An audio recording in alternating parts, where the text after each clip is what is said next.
Shabbat Shalom, I'm Rabbi Alan Litwak from Temple Sinai of North Dade.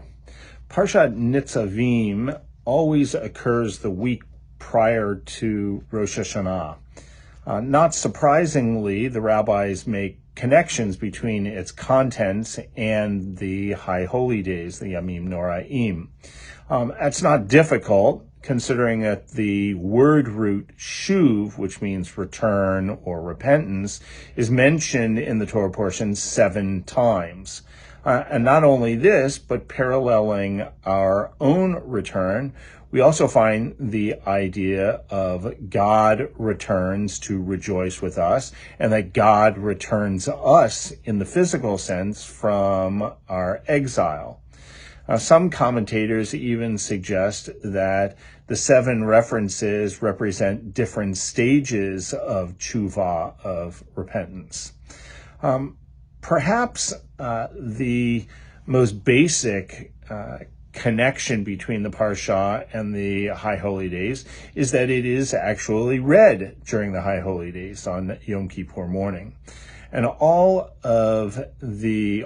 all of the rabbinic commentators of the Torah include tshuva, repentance, as one of the 613 mitzvot.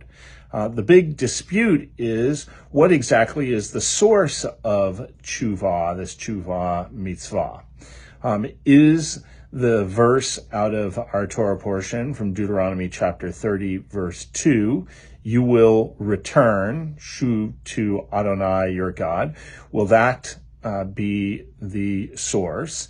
And Sefer Mitzvot, which is from the 13th century in France, says that that's indeed the commandment. Maimonides, on the other hand, says that Deuteronomy chapter 30, verse 2 is actually only a promise, that the source is really from Numbers in chapter 5, verse 7, where the text says that they will confess, of course, because tshuva includes the idea of confession. And that the act of speaking about a sin will expose a person's thoughts and will encourage us to do better the next time. Of course, there's a third option, and that would be Nachmanides, who says that Deuteronomy chapter 30, verse 2 is both a mitzvah and a promise, in that just a couple of verses later, we're taught that surely this instruction, which I enjoin upon you, that's a mitzvah.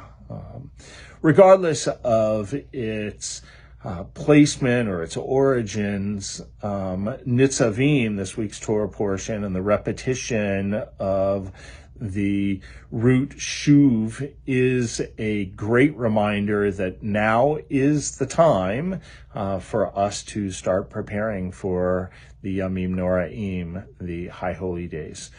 So wishing you all an early Shana Tova Umetuka, and may it be a season when we all return not only to our better selves, to our families and to our communities, but also return to our richer relationship with God.